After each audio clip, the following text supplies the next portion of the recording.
बहुजन महिलाओं को हम लोग आज इसीलिए यहाँ पर इकट्ठे हुए हैं। बिल्कुल, मैं आपको याद दिला दूँ, ये बहुजन महिलाएं हैं, मूल निवासी जिसे कहते हैं।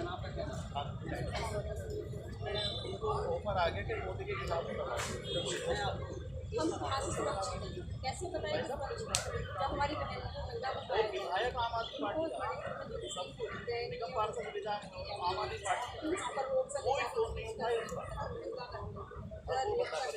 इतने सारे लोग सामने को डाल देते हैं। ये सब जहाँ पर भी जाते हैं क्या लगता है कि सुरक्षित है, आज भी चाहे हमारा किसी भी लेकिन आज भी हम सुरक्षित नहीं हैं। इसके लिए क्या हमारी सरकारी जिम्मेदार है और कौन जिम्मेदार रहेगा? उनको देखना चाहिए कि जहाँ पर महिलाओं के साथ चाहे कहीं पर भी हो, चाहे मणिपुर का केस हो, चाहे हमारे यहाँ यूपी का हो, चाहे दिल्ली का हो, कहीं पर भी महिलाओं के साथ बेटियों के साथ अत्याचार होते हैं तो उन पर क्यों कार्रवाई नहीं की जाती?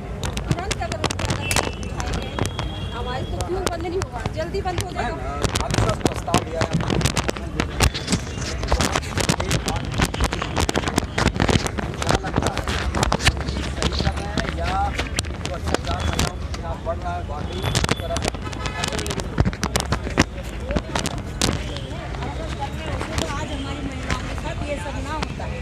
महिलाओं को जो नंगा करके खिलाया गया मणिपुर में क्या हर जगह यही हो रहा है। जहाँ देखो वहीं महिलाओं की इज्जत लूटी जा रही है। महिलाओं की यहाँ पर देख लो, अपनी अभी हाल में लड़की थी मनीषा, उसके साथ क्या किया? रातों रात 10 बजे उसे पेट्रोल डाल के जला दिया। कोई ऐसे जलाया जाता है? ऐसे फूलन देवी को भी आप लोग याद कर रहे हैं। फूलन देवी जैसी वीरांगना ही बनना है। हर लेडीज को फूलन देवी जैसी वीरांगना बनना चाहिए।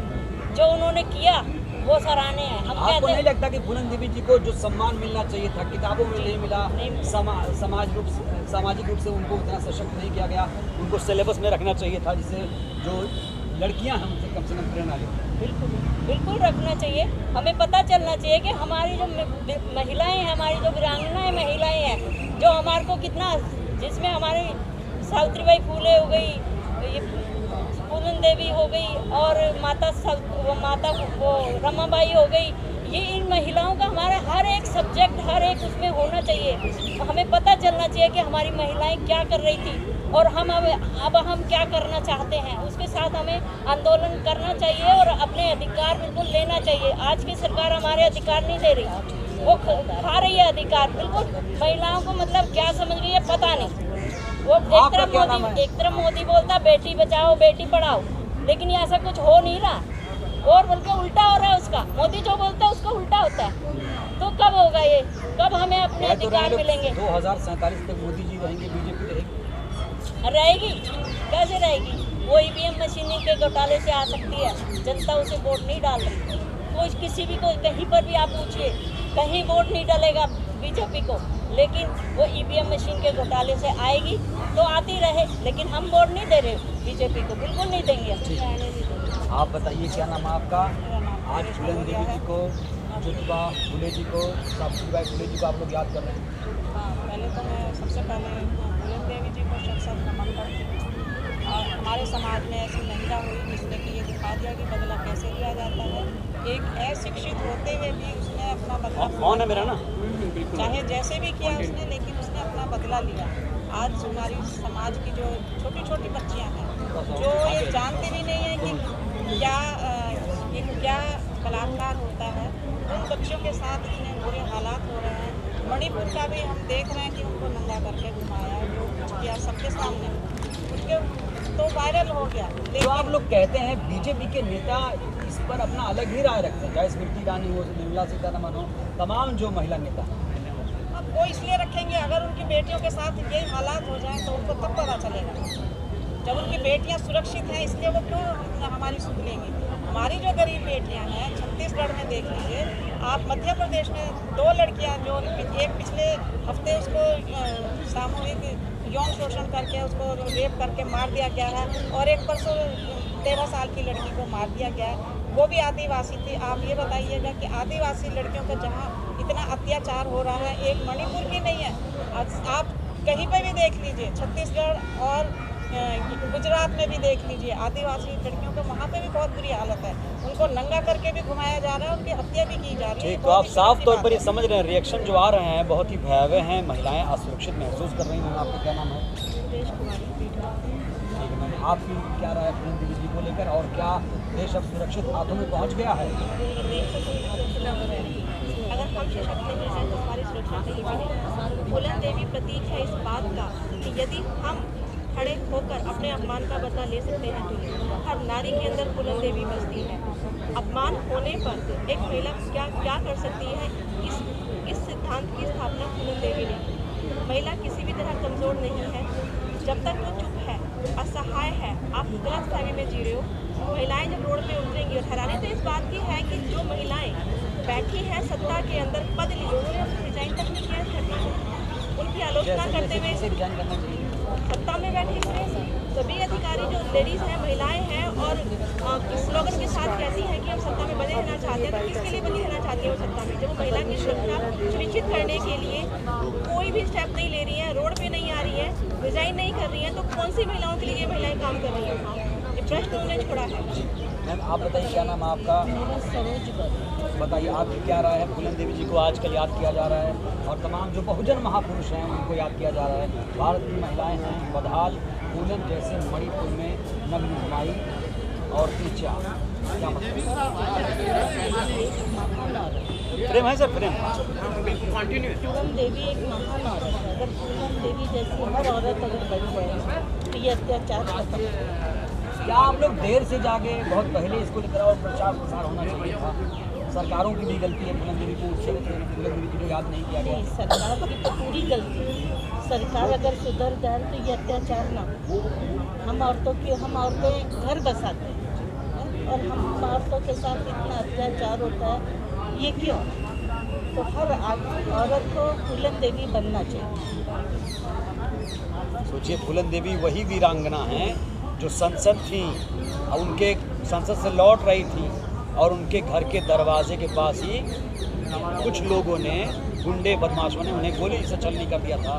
तो ये है पूनम देवी जी की अपनी पहचान। हमारे साथ है बहुजन शेरनी। मैं बहुजन शेरनी इसलिए कहता हूँ क्योंकि बहुजन महिलाओं की, खास तौर से आधी आबादी की आवाज़ उठाती हैं राजबाला सैनी जी। राजबाला सैनी जी, आपका स्वागत है। मैम आप बताइए, कैसे जागरूक कर रही हैं महिलाओं को, और आप लोग क्या लगता है जिस तरीके से लड़ाई लड़ रही है कब तक जीत पाएंगी? जय भारत, जय संविधान। आज जो है पूनम देवी जी की जयंती है, और मणिपुर की जो घटना घटित हुई है वो पूनम देवी को ना बढ़ाने से पहले एक पूनम देवी बनी थी हमारे देश में, लेकिन आज 3-3, 4-4 पूनम देवी जिस प्रकार से नग्न करके जो है घुमाई गई हैं, इसने हमारे मन को की स्थिति को बिल्कुल ही तहस नहस कर दिया है। हमें ऐसा लग रहा है कि भारत में रहना जैसे कि महिलाओं के अपमान के समान हो गया है। आज मैंने एक इस पोस्टर पर सिर्फ लिखा है कि योनि पर हाथ लगाते, शरीरों को नोचते दरिंदे, भारत इतिहास में दर्ज एक नहीं 3-3 पूनम। सिर्फ लिखने से कई लोग विचलित हो गए, जैसे लेकिन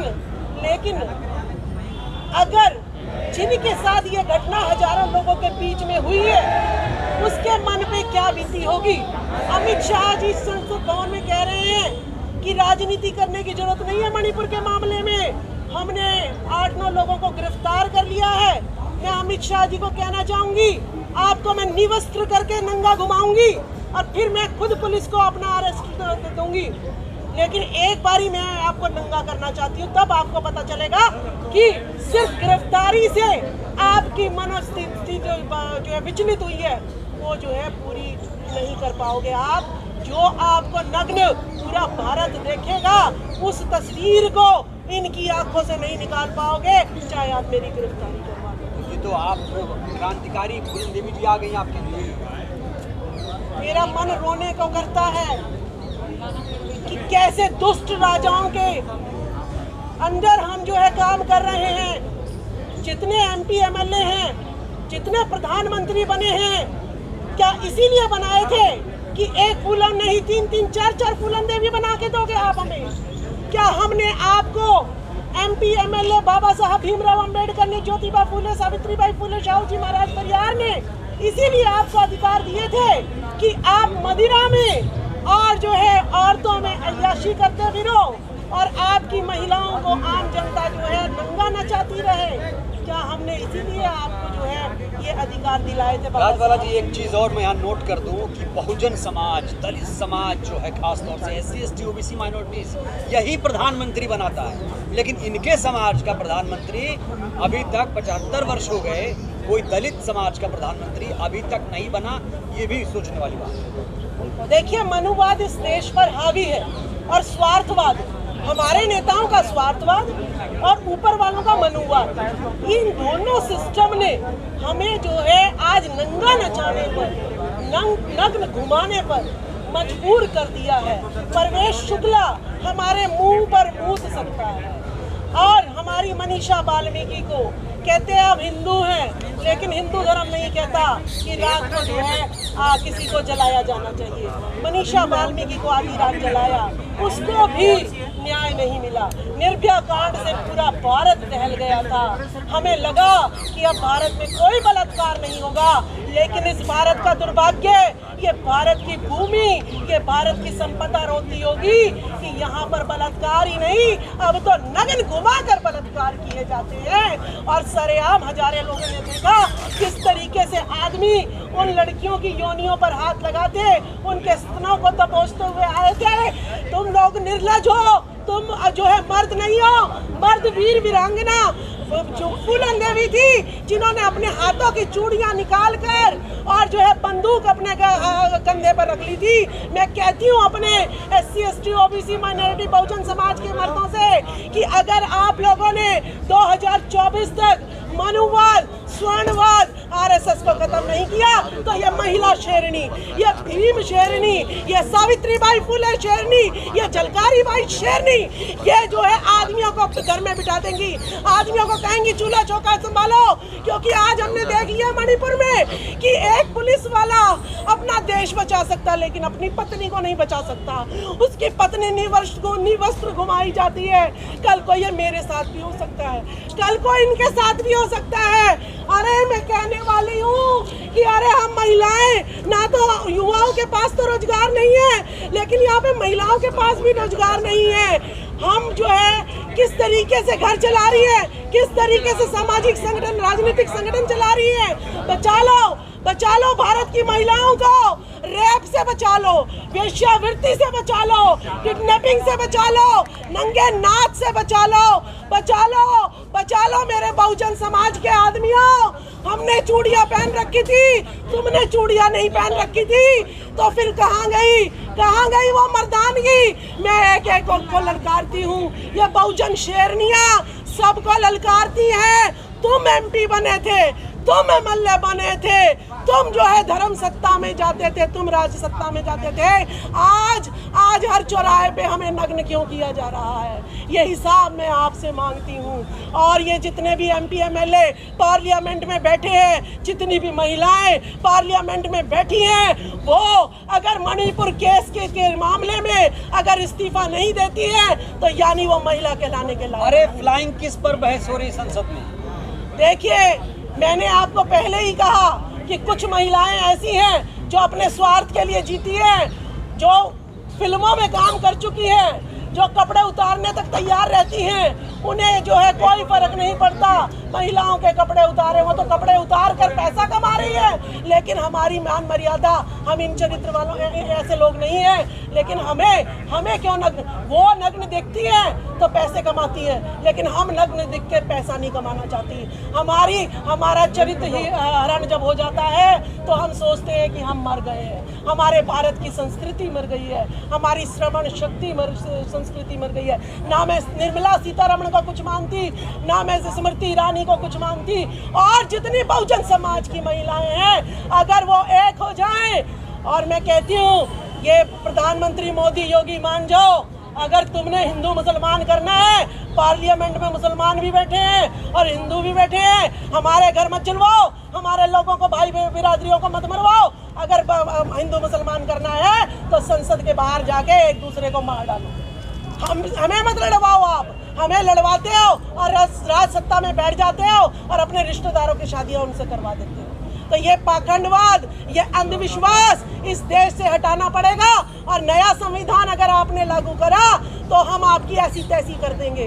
हमें चाहिए तो वही पुराना बाबा साहब भीमराव अंबेडकर वाला संविधान चाहिए, उसमें एक भी बदलाव हम इस महिलाओं को उसमें नहीं चाहिए, क्योंकि बाबा साहब ही थे जिन्होंने बहुविवाह पर रोक लगाई थी। हमारे गौतम बुद्ध ही थे जिन्होंने कहा था कि पराई स्त्रियों से दूर रहना चाहिए, मदिरा से दूर रहना चाहिए। ये दोनों महापुरुष, ज्योतिबा फुले, तीनों महापुरुष हम महिलाओं को सम्मान देते हैं। और अगर नई पार्लियामेंट से मकर ध्वज द्वार, अश्व द्वार, जो मनुस्मृति में लिखा है कि मछली से के पेट से पैदा हुआ, जो है पसीने से पैदा हुआ, आपकी महिलाएं जो है ब्रह्मा के मुंह से ब्राह्मण पैदा हुआ। आज कोई भी ऐसा केस दिखा दो जो मुंह से पैदा होता हो। सारी डिलीवरी जो है महिलाओं की उससे होता है। तो वो तो कह रहे हैं कि ये हमारा धर्म ग्रंथ है, इस पर टिप्पणी नहीं होनी चाहिए। आपका धर्म ग्रंथ मुझे ढोल गवार शूद्र पशु नारी ये सब ताड़न के अधिकारी, अगर आपका धर्म मुझे कहेगा कि मैं ताड़न के अधिकारी हूँ, मैं पीटने के अधिकारी हूँ, तो तेरे थप्पड़ लगेगा, तेरे धर्म ग्रंथों पे थप्पड़ लगेगा। तो हमें ऐसे धर्म ग्रंथ नहीं मानने, हमें संविधान मानना है जो महिलाओं और पुरुषों को समान आज़ादी देता है, समान हिस्सेदारी देता है। बहुत बहुत शुक्रिया राजबाला जी। तो मैं कहूँगा, एक चीज़ मैं कहूँगा कि संविधान जो बाबा साहेब ने दिया है उसे अभी 100 साल तक